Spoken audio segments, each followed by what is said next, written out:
po sa ating lahat. Comment naman po kayo kung sino-sino po tayo na nandito ngayon. Yes. Sa ating sa live natin na ito, at kung replay nyo man po itong pinapanood ngayon. So, ang mga steps po dito ay bumuo ng emergency fund, magtipid bago gastos, pag-aralan ang mga pamumuhunan or yung mga investments, at mag-set ng clear na goals, at syempre mag-start ng maaga. Tama. Kumbaga sa para mahaba-habang topic Pero ito sir, kasi since limited lang yung time natin, siguro parang hapyawan lang natin sila. Parang bibigyan lang tayo konting insights or mga parang basic na steps for every every hakbang ng pag-guide sa tamang diskarte sa pag-yaman. Ganun. Okay. So, sige po. Simulan na natin, sir. So, ano ba ang unang step? Ano ba ito? Enumerate. Ano ang unang step? Ang unang step, sir, dito sa list natin ay yung bumuo ng emergency fund o yung pag-build ng emergency fund. Diba? So, sir, meron tayong dito mga steps. So, kumbaga, parang first step natin dyan talaga ay kailangan nating i-assess yung mga expenses natin currently. So, kapag yung ba yung mga current na expenses, for example, kung rent expense, mga ganyan, or utilities, yung tubig, kuryente for every month, and mga basic necessities like groceries. Diba? So, parang yun yung una nating kailangan i-assess kapag bibuild ng emergency fund. And, sir. Okay, base experience, simulan nyo po habang bata kayo ang pag-build ng emergency fund, dahil ang emergency fund po ay lumalaki ng lumalaki habang kayo ay nagkakaroon ng pamilya. Katulad po sa akin noon, may comfortable level kasi ko na tinatawag pagdating sa emergency fund. So, yes, tama naman po yung sinabi nila before, kasi 3 to 6 months. Okay. Pero actually ang emergency fund po na yan ay nakadepende po sa inyong sa inyong source ng income. Kasi kung ang source ng income nyo po ay fixed, ibig sabihin kayo po ay empleyado, kahit na gaano man yung inyong kung gaano man kalaki yung inyong sweldo, or malaking-malaki ba siya or malaki siya, yung sweldo na yun para sa inyo. Kung kayo po ay empleyado, okay na po yung 3 to 6 months. Bakit? Kasi alam mo na next month meron ka pang dadating na pera. Tama. No? Pero kung kayo po ay may negosyo at yung inyong source ng income po ay hindi naman ganun ka-fix, di ba? Kasi alam naman po natin na sa negosyo, minsan malakas, minsan mahina. Tama.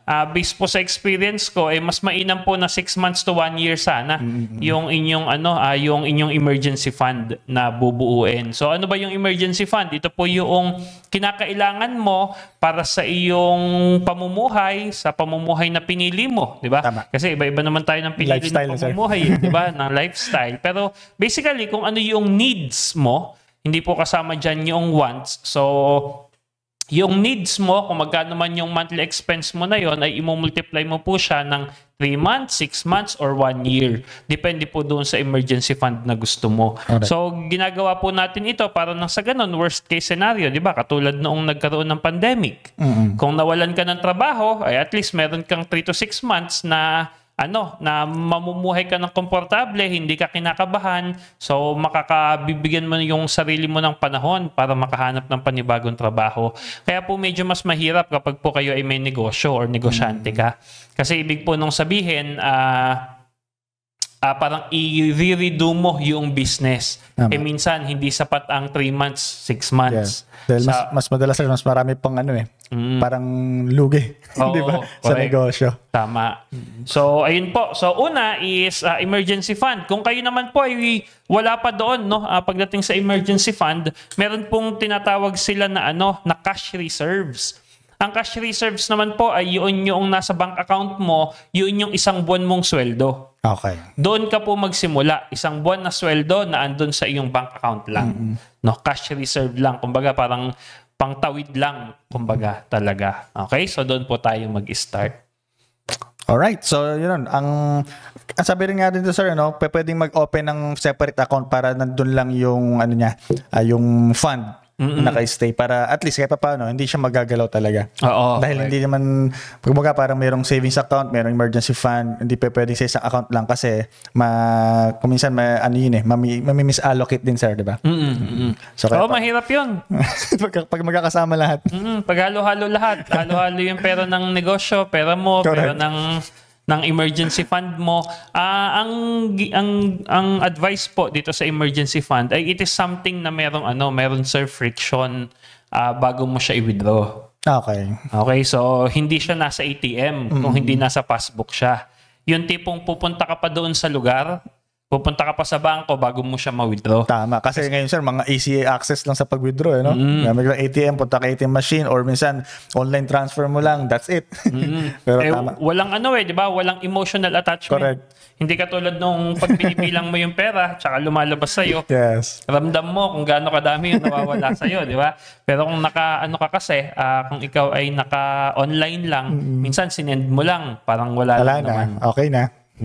So emergency fund po is something na kung nasaan man, na medyo mahirap siyang kuhanin. Tama.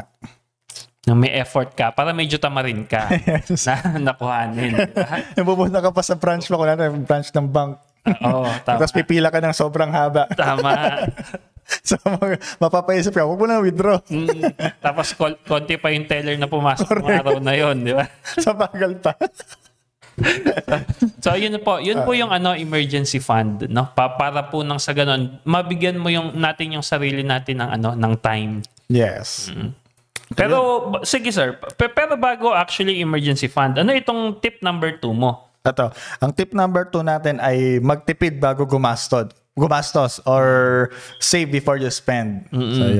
So yun sir, parang ito actually sa akin very challenging din talaga. Kahit sa naman sir, parang pag-create ng budget mo. Magdating din sa sa current na income na nare-receive mo for example, diba? Then sa list ng mga expenses ganyan kasi hindi rin kasi natin masasabi parang kahit sa isang buwan meron ka mga unnecessary or hindi nakalist na kailangan mong paggastusan, di ba sir? Which like yun nga, parang meron mga emergency, ganun. So kaya parang very important nga rin emergency.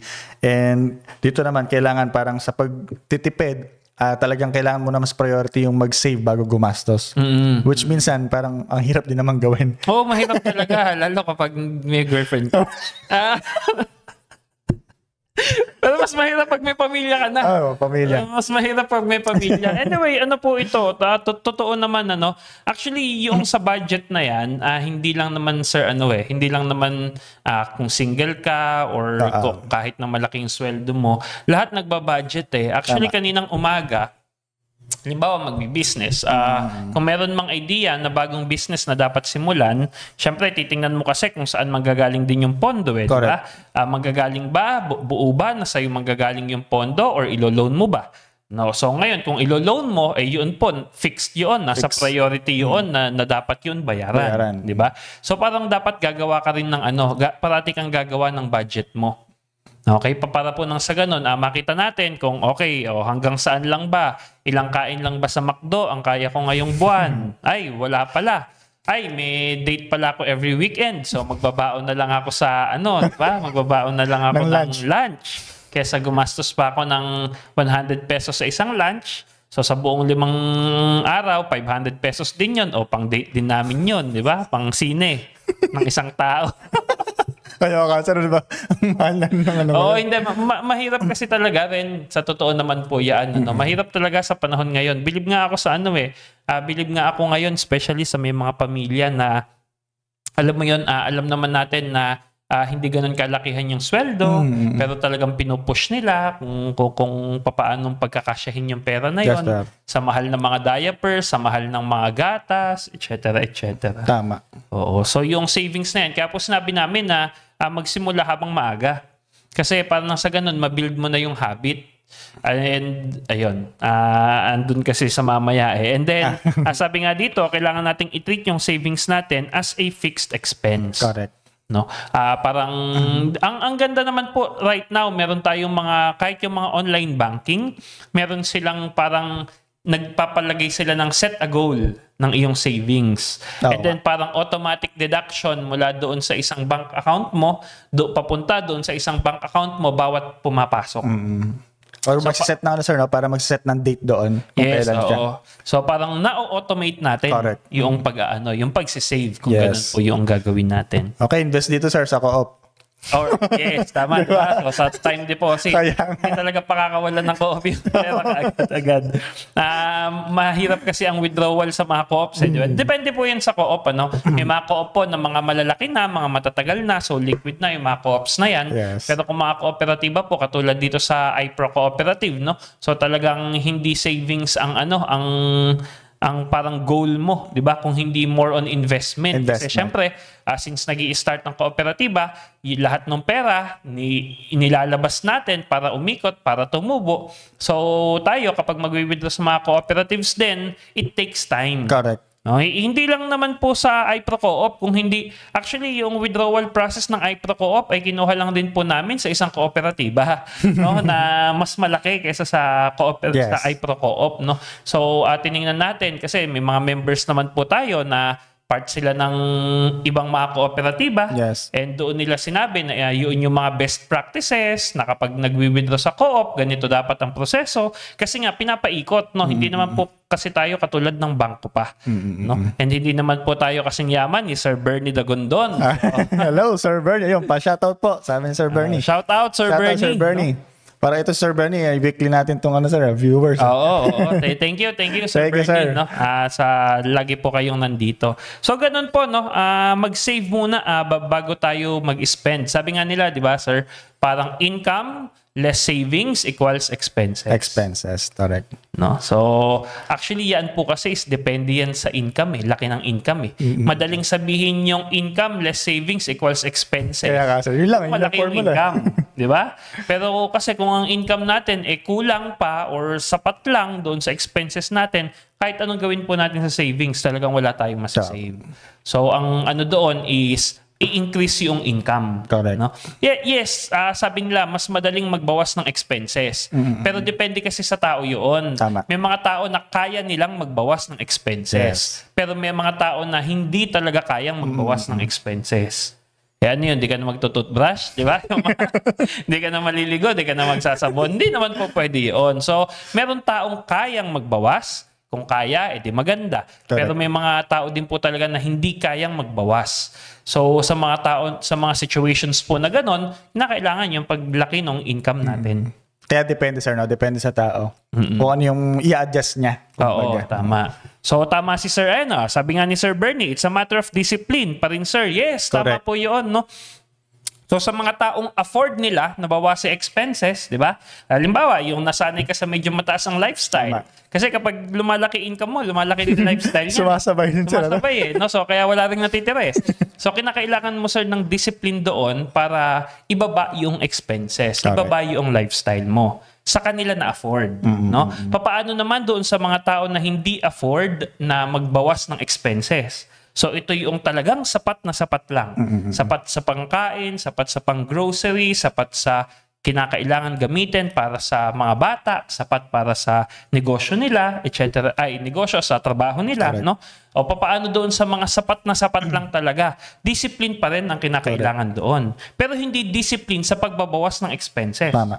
Discipline para nang sa ganun, bigyan natin ng oras yung mga makabagong paraan para ma-increase natin yung income. Exactly. Yan, sir. Yun yung pinakamaganda. Parang okay na, sir. Parang tapos na tayo. Oo, di ba? Yun ang tama, si Sir Bernie. Diba? Dapat si Sir Bernie ang speaker natin dito. Oo nga. See you soon, sir. Sana madalaw ka dito sa ating office. Oo nga. Okay, so sige sir, tapusin pa rin natin ito. Next po. Next sa ating steps ay pag-aralan ang mga pamumuhunan or learn about investments. So yan. So sabi dito, sir, no, pero parang hindi talaga siya nawawala kahit saan Yung kailangan nating i-educate yung sarili natin.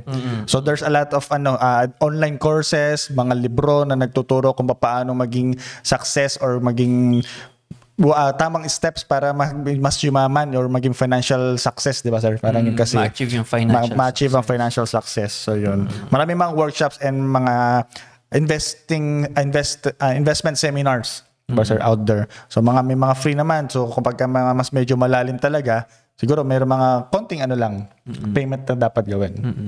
Ayun. Well, sa akin, based sa experience ko po dyan, syempre, mas maganda pa rin na magtanong sa tao.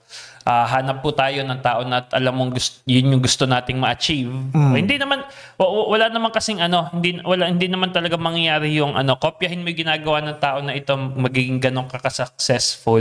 Hindi rin naman kasi iba-iba ang tao di ba? May sarili siyang personality, may sarili siyang diskarte, may sarili siyang experience. Principles. Ibang-iba kayo Correct. Hindi po pwede. Kaya hindi mo po pwedeng sabihin, gayahin mo lang yung ginagawa nito. No? Meron kang ma-achieve na certain level of success. Pero syempre, magkakaroon pa rin ng pagkakaiba pagdating sa result eventually. Tama?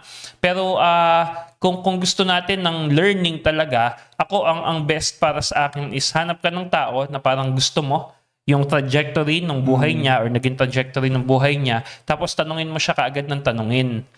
For me, yun yung mas maganda kasi very specific yung maibibigay mo. No, na yung advice na maibibigay sa iyo or consultancy kung kinakailangan mo magbayad noong kung magkano man, di ba? Kasi halimbawa gagastos ka sa course na 10,000 pesos. Correct. O ibayad mo na lang yon doon sa specific na tao, specific pa yung mai-advise niya sa iyo. Yes. Kasi halimbawa po, itong kwentuhan session natin na ito, no? Ang ganda ng topic natin ngayon. Parang may matututunan na sa di ba?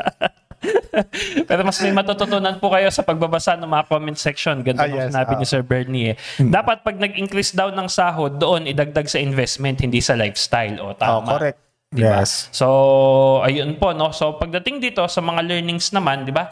Balik tayo, instead na ibayad mo sa mga courses or mga ganito na mga sessions, no? Na very broad yung topic kasi ang broad ng audience. Correct. Di ba? So, mas maganda na ibayad mo na lang siya sa, ewan ko, kung may consultant man o may tao man, bayad mo siya para sa oras niya, para nang sa ganun, yung specific na mga tanong mo, yun yung ma-address. Kaagad-agad. Saka mas sulit na sir. Oo, mas sulit yun. Kesa tayo, online hopping pagdating sa courses. Ginawa ko na rin kasi yun. Online hopping pagdating sa courses, no? Medyo madami kang ma-access ang oras kapag ganun ginawa mo. Though, syempre, halimbawa, nagda-drive, di ba? Ako kasi nagda-drive ako every day. 1.5 to 2 hours every day, no? Mula po nung nangyari kay Papa. Umuwi na po kasi ako doon sa baryo namin So, kinakailangan ko siyang gawin. So, habang nagda-drive, so yon, sige, magpe-play ka ng something. At least meron ka lang naririnig, napapakinggan, natututo ka habang nandun ka sa habang andun ka sa travel. Correct. No? Kesa mag-Facebook na hindi ala rin naman akong Facebook unang-una, di ba? Pero hindi ka rin makakapag-browse dahil ikaw ang nagda-drive. Tama.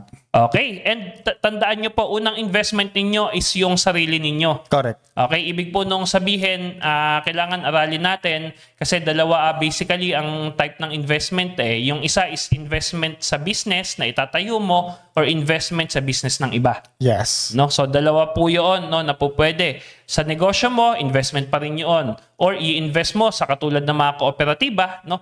Investment. Paano nga ba ang co-op?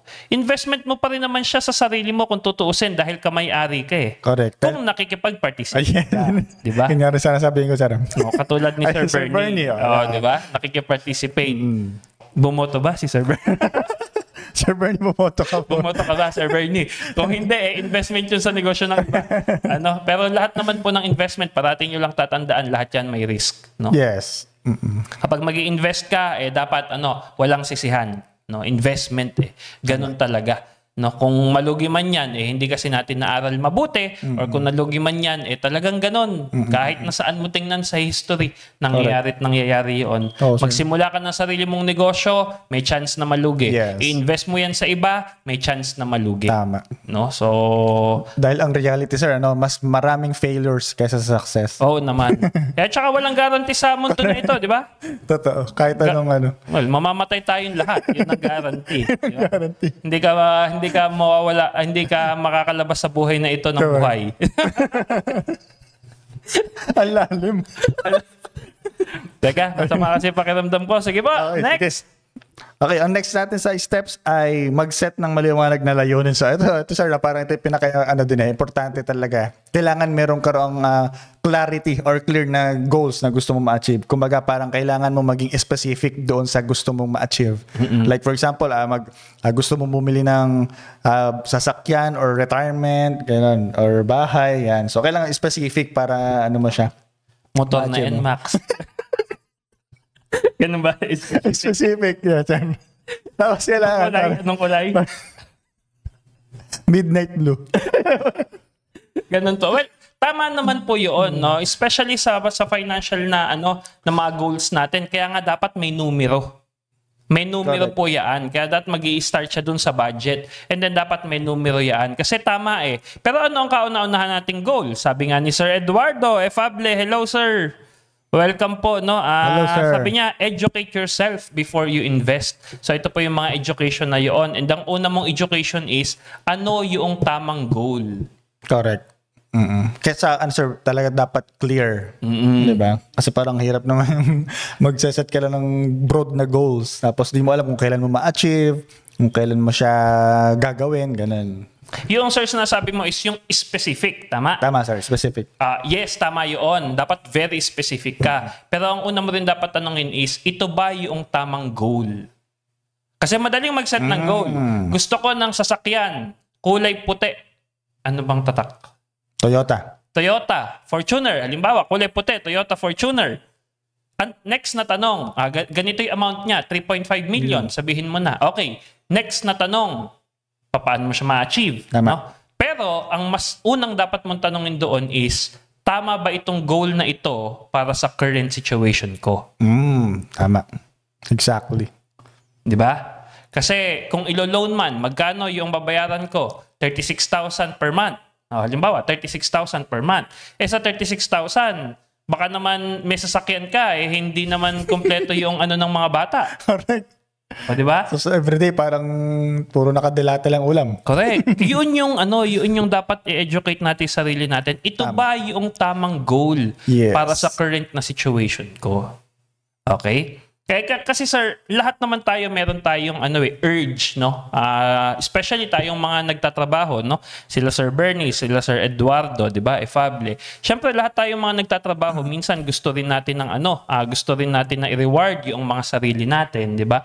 Na mga kahit na maliliit na bagay lang naman, no, sa mga efforts natin like NMAX, Midnight Blue, pang date. So, normal naman 'yon, 'di ba? Yung urge natin na 'yon to buy something. Kasi sa akin din nararamdaman ko parati 'yon na syempre gusto mong i-upgrade naman yung gadget na ginagamit mo kasi meron kang gustong gawing project para sa negosyo pero parang masyado nang mabagal yung ginagamit mo para doon sa gusto mo na yaan, 'di ba?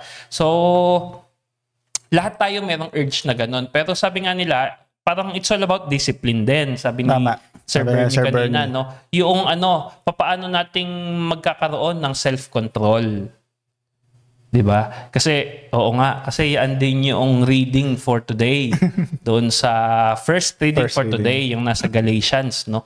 Ano daw yung fruit of the spirit? Love, joy, peace, patience, faithfulness, gentleness, goodness, self-control.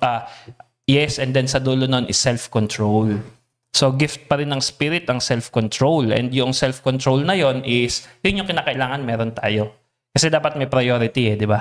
Priority ba talaga yung sasakyan na yan? Ay, sorry, ha? Di ba? Yun po muna, di ba? Or baka mas priority natin na gamitin yung pangbili ng sasakyan na yun para sa negosyo na mas magdadala pa ng mas maraming income sa atin. So, ayun po. Okay, so next. Hindi ko naman sinasabing huwag kang bumili. Naman na alam mo na yung mga bagay na ito Correct. So ito sir, basahin lang natin yung comment dito nila Sir Eduardo. Nakakatuwa sir, no? Parang ngayon mga active yung natin. Mga participants natin or nanonood dito sa atin. So ito sabi ni Sir Eduardo, do you have capability to pay your monthly? Tama. Yung sa sinabi mo kanina sir, no? Kailangan mo nang talaga siya. Nakasulat. Nakasulat. Nakasulat kasi talaga dapat. Actually, kaninang umaga lang, Yan yung ginawa namin ni RV. Kasi di ba kahapon pumunta kami ng Bulacan. Yes, sir. Tapos meron kasi siyang parang gustong i-business na project. So ginawa namin yun. O saan manggagaling yung kapital Correct. na panggagalingan. Kasi syempre, kapag ikaw ay medyo may experience ka naman na sa business, kahit papaano, and then may pamilya ka, no? Hindi naman na masama na diskartehan mo na hindi 100% ay ikaw ang magbigay ng kapital. Tama. No? Katulad noong sa mga amortization niya. O di ititingnan mo ngayon yung mga numero. O kung ilo-loan sa ganito, yung ganitong amount na maliit lang, kayang-kaya ba nating i-cover 'yan? Okay, kayang-kayang i-cover 'yan. O kung dadagdagan ba natin, mas kaya pa rin ba? Etc. Para hindi ka 100% exposure. Tama. Okay? So ayun. Parang sabi nga, gamitin mo yung pera ng iba, di ba? Para doon sa negosyo mo. Sige, Sir Ayun. Bernie. Sabi naman Sir Bernie dito, I try to read the book, The One Thing. You must set your goal and be specific and work to achieve it.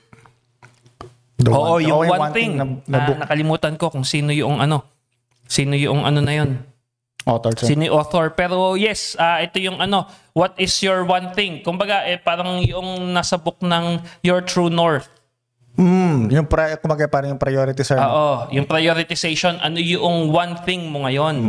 No, na doon ka lang magfo-focus. Kung ikaw ay more on pag-increase ng income sa pamamagitan ng pag-increase ng iyong skills, ng iyong connections, at saka ng iyong faith also, mindset mo pagdating sa business. So yan, yun ba yung one thing mo muna ngayon? Tama. And then parang just like a horse, doon ka muna titingin. Di ba? Yung horse, may ganun sila. Yes. Doon ka muna titingin sa ngayon. Kasi yun yung one thing mo sa ngayon.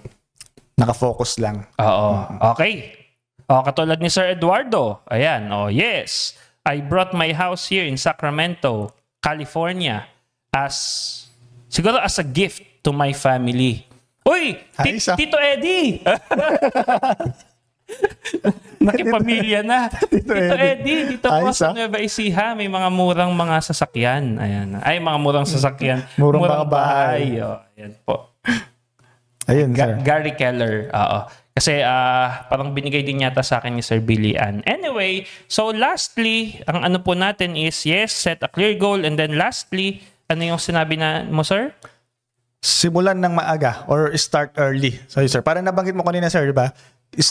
Kailangan mo nang simulan ngayon, kumbaga. Oo.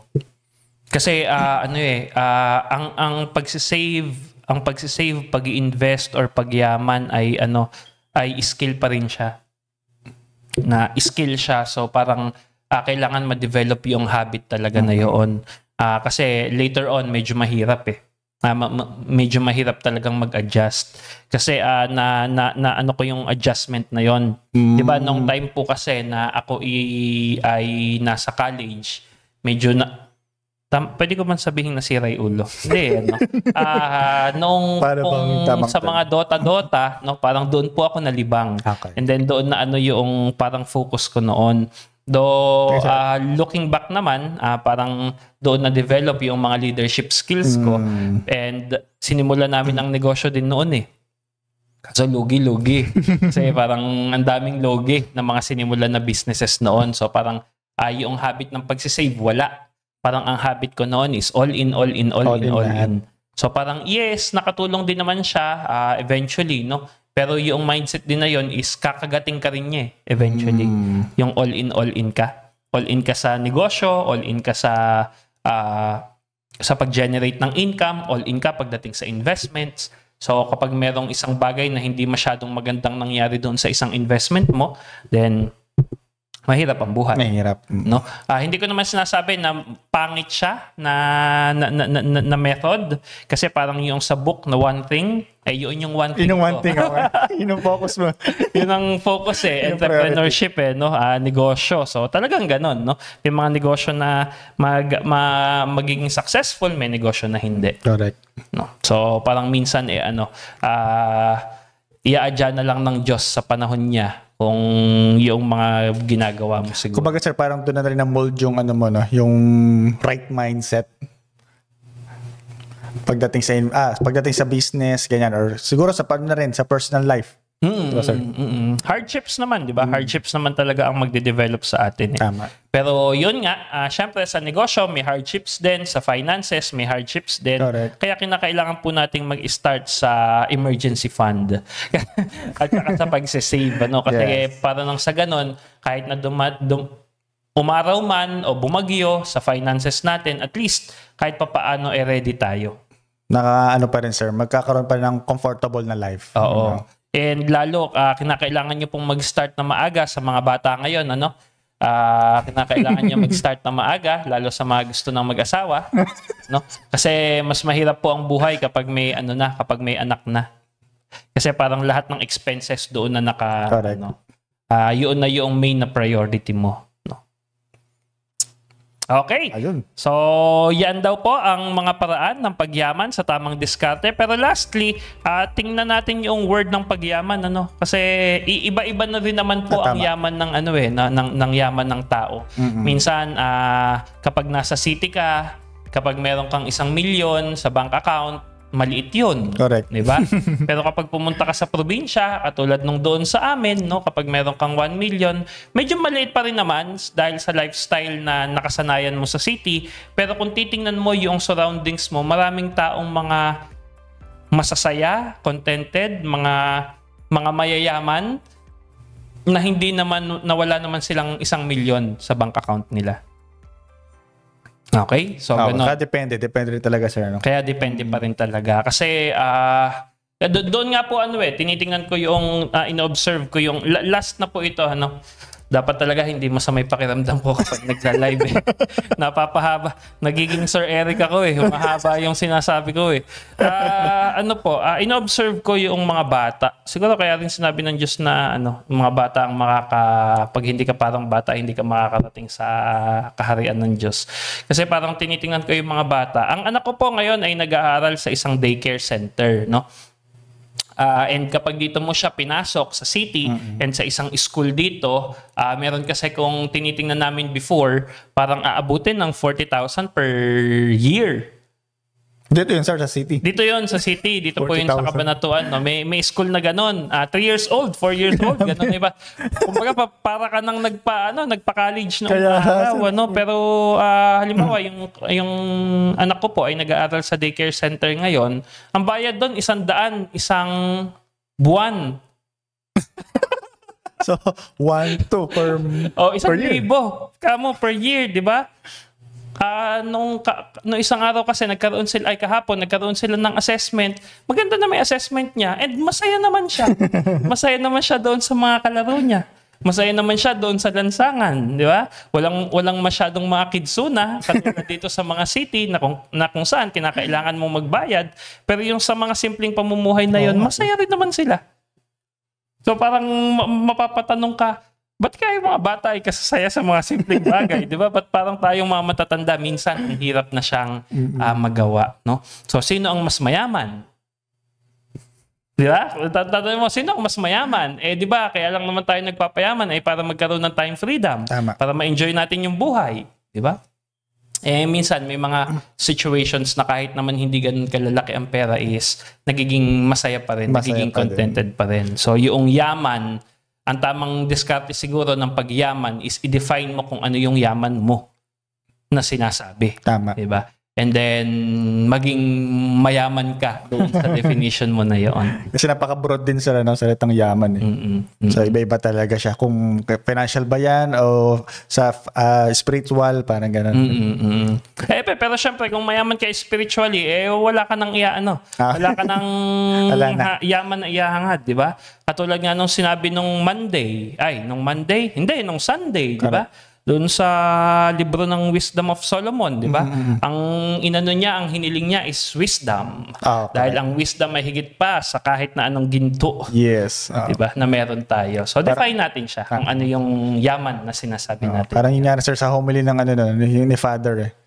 Dahil parang ano ba ang reason mo bakit ka nagsisimba every Sunday? Parang gano'n. Dahil ba sa mga material na bagay lang? Dahil gusto mong bagong cellphone, bagong bahay, mga gano'n. Ano sabi nung isa? Makapasa sa board. Makapasa sa board. Makapasa sa bar. Or magkaroon ng girlfriend. Anyway, so ayun po. Thank you very much, Sir Eduardo and Sir Bernie. Yes, and thank you sa syempre, huwag natin participation. kalilimutan si Ma'am Maxima. Ma'am Maxima. Si Mabata. Ate Maxima. Ay, malaki na ang savings niyan. Si Ate Maxima, no? So, Isa. yes. Okay. So maraming salamat po sa inyong pakikinig and sa inyong pagsama sa amin. Thank you very much, lalo na po sa mga kasamahan natin. At kung ito po ay napapanood ninyo ng replay, pa-message naman po or pa-comment naman po dyan sa comment section below. No? And Sir Bernie, Sir Edward, baka naman meron kayong gustong topic Yes. na sa susunod nating mga linggo. No? Kasi po syempre mas maganda na sabi nga natin, kung meron kang discarding gagawin, itanong mo na yung specific. Tama. Kumbaga, no? Baka Sir Bernie, Sir Edward, meron kayong gustong ipa-topic sa atin, baka po sakali na merong insight na makuha tayo or maibigay tayo doon. Okay, sir? Correct. So, yun. So, hopefully, may mga natutunan tayong mga insights and ideas. So, sa talagang, kung papasin natin, no, may sakit pa na si Sir Doma niya. Pero, punong-puno pa rin ng insight and values na nakuha natin. So, yun po. Kung may mga gusto pa tayong ipa-topic, so comment nyo lang po dyan. And then sa mga makakapanood po ng replay natin na to. So, comment lang po natin dyan para mapag-usapan natin sa mga susunod na week na tayo ay magkakaroon ng kwentuhan session. So, yun lamang mga ka-iPro Co-op. Lagi po natin tatandaan na ang kasaganaan ng buhay ay napagtutulungan.